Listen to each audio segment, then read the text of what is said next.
This is an exhaust elbow, and these things are notorious for screwing up your engine. Welcome back to my channel. I'm Meredith, and this is Madam Diesel, and today we're going to talk about exhaust elbows and why, if left neglected, these things can absolutely destroy your engine. Now, if you guys are new to boating, you may be asking, what exactly is an exhaust elbow, Meredith, and why is it so scary? Well, let's talk about what it actually does and why it's so important to check it. So every internal combustion engine, gasoline, diesel, doesn't matter, is gonna have exhaust. Observe my beautiful drawing. And we need a safe way to get that exhaust from inside the boat where the engine's mounted to outside the boat, meaning it might have to travel through bulkheads, it might have to travel through a floor, it might have to travel through fiberglass transoms off the side of the boat. Unless you have a smokestack like a large tugboat, you're probably gonna have what's called a wet exhaust. And a wet exhaust is exhaust that's coming out of the engine, and it goes through a thing called an exhaust mixing elbow or an exhaust elbow, and it is mixed with the raw water that's also going through the engine. And the raw water actually cools it down so it doesn't burn a hole in the side of the boat, burn the boat down. So great concept, but the exhaust mixing elbow literally is in the worst environment ever. Mixing elbows have to endure, a mix of raw water and exhaust gases. And exhaust gas, super corrosive. The temperature changes don't help that. But most of the time, the salt water, unless you're in a freshwater lake, most of the time the salt water is super corrosive on top of that. Now, that being said, those of you in freshwater, don't just ignore your elbows either. While maybe they won't corrode nearly as fast as, say, a saltwater engine, you still will have problems down the road. So it's still something you need to pay attention to. So, engine creates exhaust. The exhaust, typically on the back side of the engine, on one of the sides, are going to be plumbed into some sort of mixing elbow.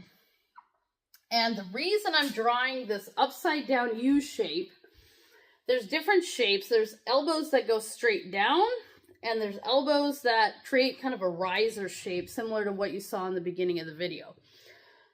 What I'm going to draw is kind of a diagram of a Yanmar style elbow, because that's what I have to show you today. But there are all different shapes and sizes, and some of them have more issues than other ones based on the materials that they're made of and where the water is injected and stuff like that. So typically on a smaller engine, and I'm talking 4 cylinders smaller, you're gonna see some form of iron, steel, maybe even a bronze mixing elbow. Certain Yanmars, like the 4GHs, they will have a bronze elbow, which is extremely corrosion resistant, and they work really, really great. A lot of small Yanmars are going to have an OEM regular steel or iron elbow. They do make aftermarket stainless steel elbows, which is what I always recommend for customers, and that will push out the corrosion issues quite a bit further, which is good. However, a lot of these engines do not come with stock stainless elbows. So if you have an iron elbow, you're going to want to pay attention to corrosion. And the problem is, a lot of times these exhaust elbows look perfectly fine on the outside, and they're not fine on the inside.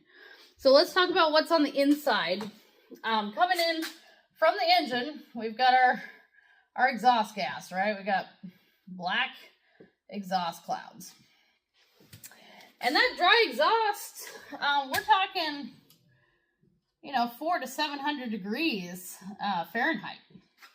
We can't have that passing through a fiberglass transom on a sailboat. There's no way. We would instantly burn a hole and potentially cause a big fire. And we all know how fiberglass burns. It is not pretty. You don't really put it out. So we need to cool this hot exhaust gas down to be able to allow it to get out of the boat. So what you're going to see, a lot of these elbows have some sort of water jacket. And I'm going to draw this as if we cut the elbow in half. so you can see kind of what's in the middle. I'm going to show you this style of elbow out in the shop after this, so that's why I'm drawing it this way so you can see what I'm talking about. So this elbow has a divider in the middle, right? We have essentially a water jacket. So the only hot part of the elbow is really from the engine. There's kind of a threaded bit here normally. And this area is what's real hot. Once the water gets injected, and this is my barb coming out, the seawater comes in, and anything that's water jacketed is going to be cool, like literally cool to the touch. So now we've got seawater that's pumped in, and the seawater is going to mix with that exhaust gas on the backside. So the exhaust gas is going to come in, and the two are going to mix, and we'll pick a nice color that's not...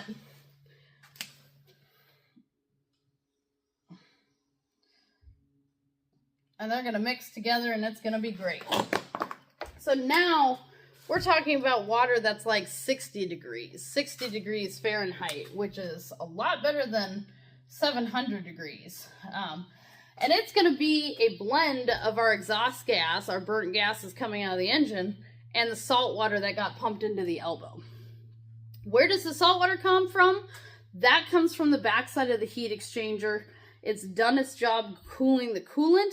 I'm going to do a video on the raw water system and the engine, so if you don't understand that, don't worry. We're going to get into that down the road. But in this case, once the seawater has gone through the heat exchanger and cooled the coolant, we need to pump the seawater overboard. But instead of just wasting it, we can use it for one more thing in another kind of heat exchanging activity, and that's to pull some of the heat out of this hot exhaust elbow. And so the seawater is pumped in through like a barb, some sort of fitting on the elbow, and it goes through this water jacket, and then eventually the two are going to mix. And what's nice about that is now that we're working with temperatures that are much more safe to work with, now I can literally slide a wet exhaust hose on the end of this elbow, and I can run this hose out of the boat. It can go through a hull, it can go over the side of the boat, it can go through bulkheads. It's not hot enough to do anything. In fact, it's pretty much lukewarm at that stage. So unless you lose seawater via a bad impeller or some other issue, you can have a hose hooked up, and I'll show you what that hose looks like, and you are perfectly safe to get this exhaust out of the boat.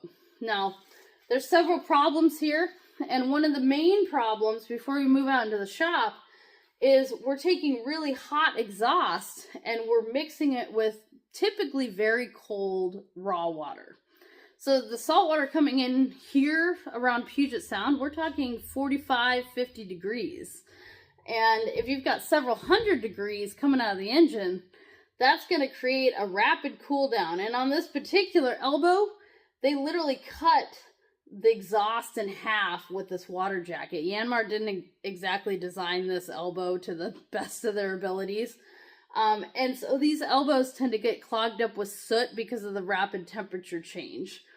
A big problem with this style of elbow, these water jacketed iron elbows, is when the engine's not running, it tends to collect a small amount of water inside this water jacket. And because of the fact that they mounted the barb on the engine side, when this rots through, it is all downhill right back into the exhaust manifold of the engine, meaning you now have salt water in your cylinders, which is hydrolocking, and that's not good. So there's a whole science behind this, and we'll get into it a little further out in the shop. I want to show you kind of what these elbows look like in person so you can actually see what I'm talking about. Welcome back to the shop, guys. Okay, I'm going to show you a couple examples of different exhaust elbows, and all of these exhaust elbows are off relatively small 3-cylinder or 2-cylinder engines. So this first one is an example of an elbow that came off a Volvo engine. This is the exhaust hose that I'm talking about. Real thick hose, wire reinforced, very stiff. This type of hose, typically 20 or 30 bucks a foot. It's very, very expensive hose, but it can hold up to a lot of excess heat just in case our raw water supply were to fail. So this elbow is actually an elbow I recently removed off a boat, and you can see that cold water injection point is already rotting away. And the way I knew this thing was leaking, I don't know if I may have to go get a flashlight, but there is rust in there, that kind of white line that you can see, going right back towards the exhaust manifold. And when we pulled this off, I was able to take a flashlight and look at the exhaust manifold and actually see a whole bunch of rust chips in that manifold from salt water that had been going backwards. What happens is where this elbow kind of gets fat, you know, you've got your dry exhaust on this section, and then the salt water comes in and it surrounds the dry exhaust pipe to mix it back here. And then once it reaches this point, now they're mixing, now we can have our hose. And so these elbows being iron, you can't see this injection point on the inside until you take the elbow off, and you'll see kind of a rusty hole in there. And the problem is, you know, this elbow on the outside, especially with a hose attached to this thing looks almost brand new. So it looks perfectly fine. Even the hose isn't that bad. However, it was already failing and allowing seawater, albeit in short supply, to go the wrong direction. So we pulled this off. We've got a stainless equivalent to go back on. That will last a lot longer. Here's another style of the exhaust elbow that you guys saw on the whiteboard. This is a Yanmar elbow.